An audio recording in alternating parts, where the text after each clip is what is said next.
Just another routine mission. Why do they always say that before a mission? Of course it's routine. You haven't done anything yet.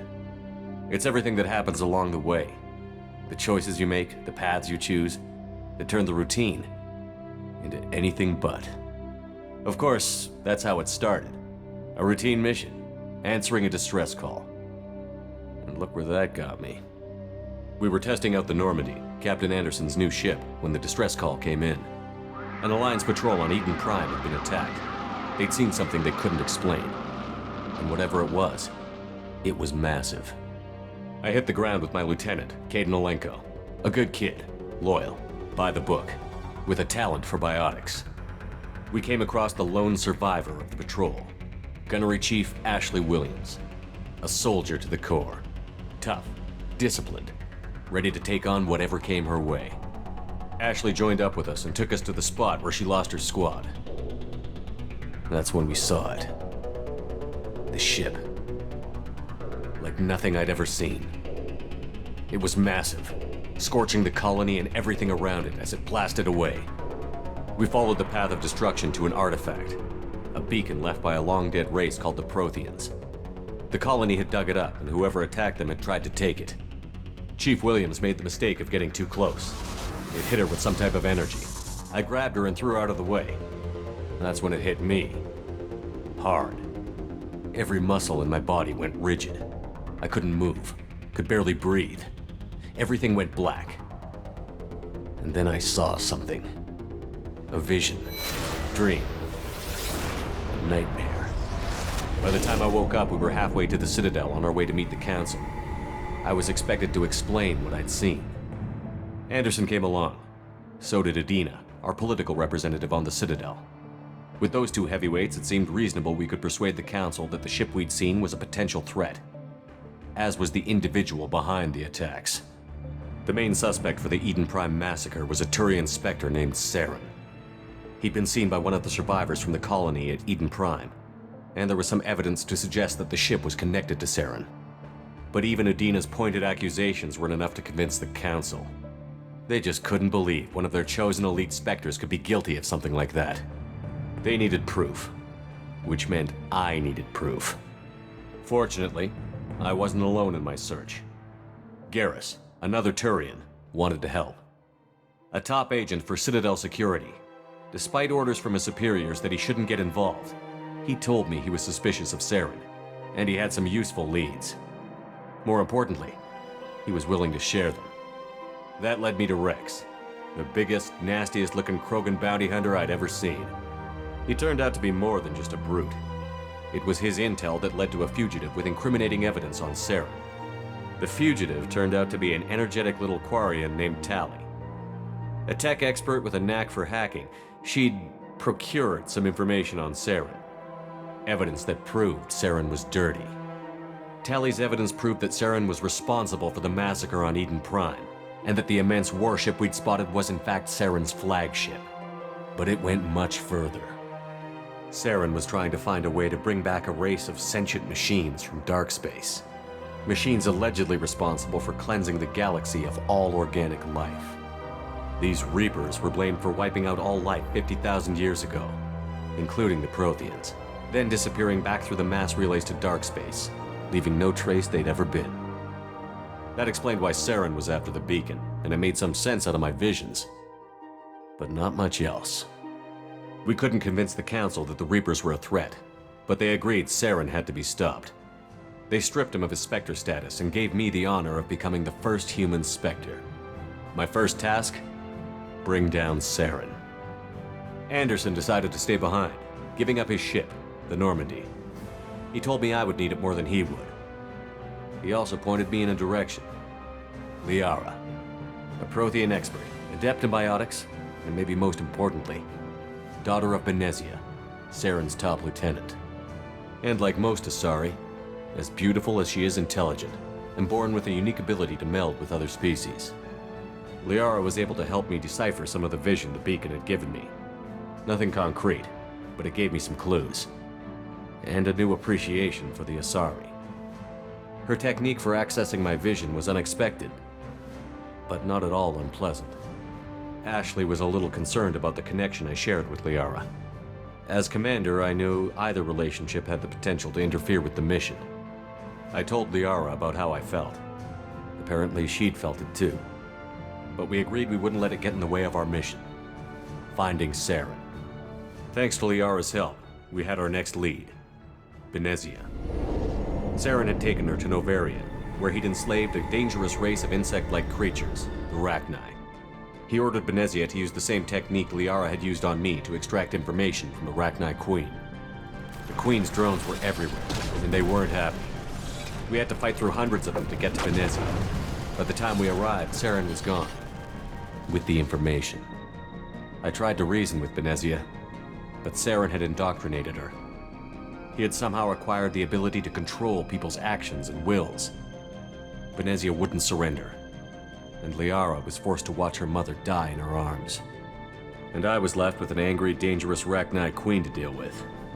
She claimed her drones would do no harm if I released her. But the Rachni had terrorized the galaxy before. I couldn't do it. I wouldn't doom an entire species for past sins. And the Queen was true to her word.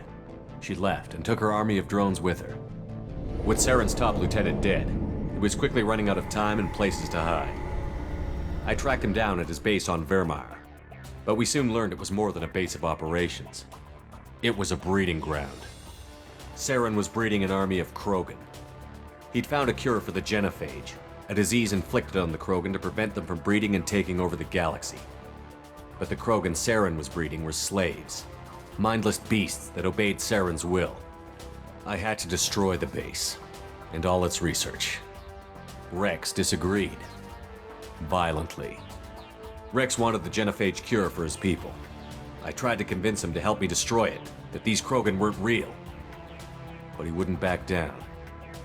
Fortunately, Rex is smarter than he looks. He realized this wasn't the way to help his people, and that Saren was the real threat. When we finally got to the center of the base, I realized just how close Saren was to completing his plan. He was already in communication with the Reapers. Sovereign, Saren's flagship we'd all assumed was just a ship, was a Reaper. It spoke to me, threatened me. I could feel the menace it had for every living thing. It wanted me dead. It wanted us all dead. And I knew it was capable of doing just that. What I couldn't understand was why Saren would help it. But there was no time to think about it. Sovereign knew where we were. We had to destroy the base and get the hell out. I split up my team in 2 squads, sending Ash with one and Kaidan with the other as a distraction. We had a nuke, and we planned to use it. Before we could detonate the bomb, Saren showed up. We fought. I stalled him to make time for my team. And in talking to him, I realized the truth. It wasn't Saren who was indoctrinating everyone. It was Sovereign. The Reaper. And Saren was in deeper than all of them. He tried to convince me he was still in control, said he found a way to reduce the Reaper's influence, but he was kidding himself.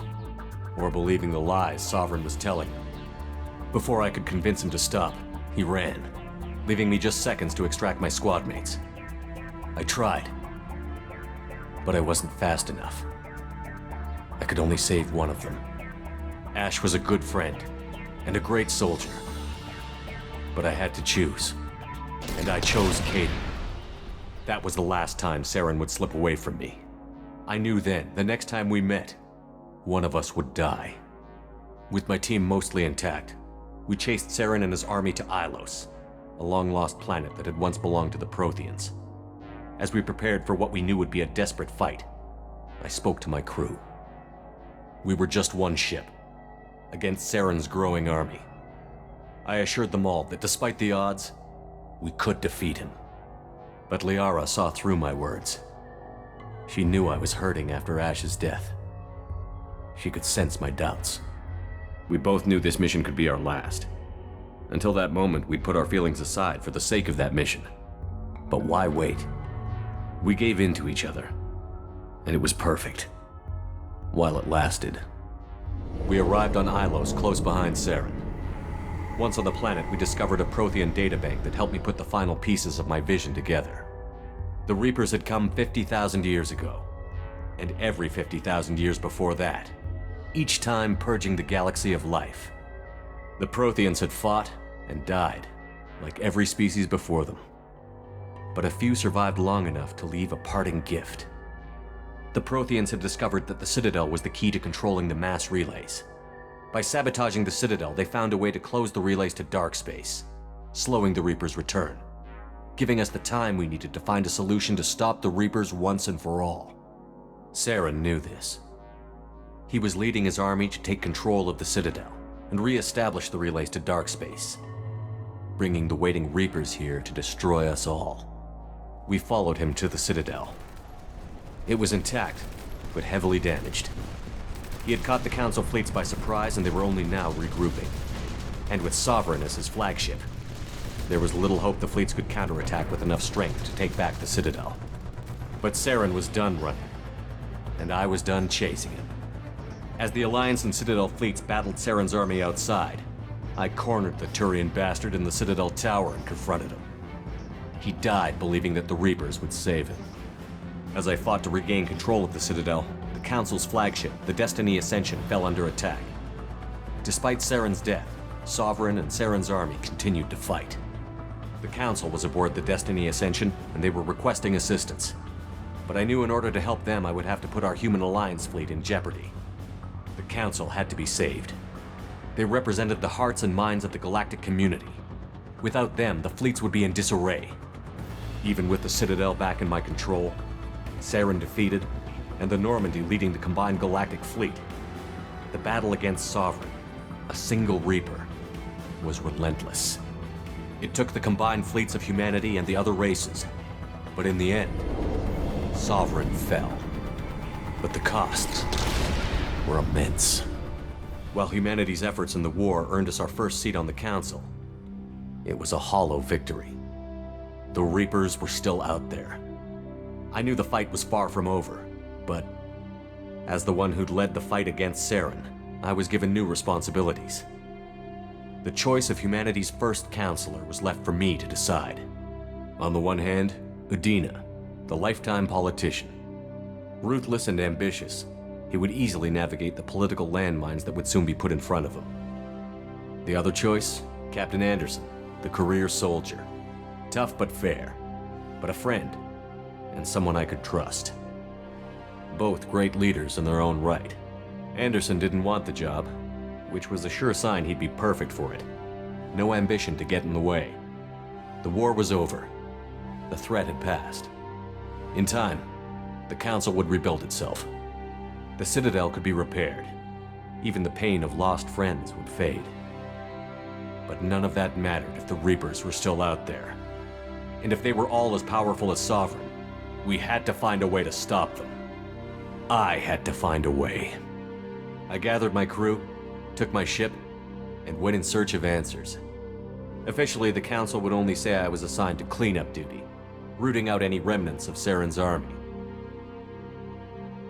Just another routine mission.